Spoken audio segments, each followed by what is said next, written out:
ট্রাম্পের বলরুমের জন্য ভাঙা হচ্ছে হোয়াইট হাউসের একাংশ। আমেরিকার ক্ষমতার কেন্দ্র হোয়াইট হাউস, সেই ঐতিহাসিক ভবনটির একাংশ ভেঙে ফেলা হচ্ছে।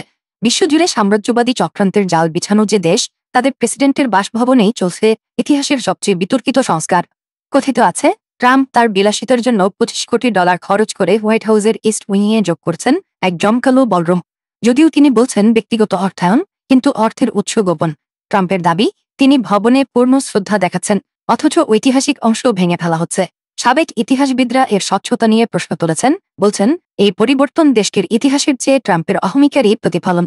সোনালী ঝাড়বাতি আর বিলাসবহুল নকশায় সাজানো এই সোনার মহল কি নিছকই একটি বলরুম, নাকি আমেরিকার প্রতীকী গণতন্ত্রকে ব্যক্তিগত খেয়াল খুশিতে পরিণত করার একটি চূড়ান্ত চেষ্টা? ওভাল অফিস থেকে রোজ গার্ডেন, সবখানে ট্রাম্পের ব্যক্তিগত ছাপ।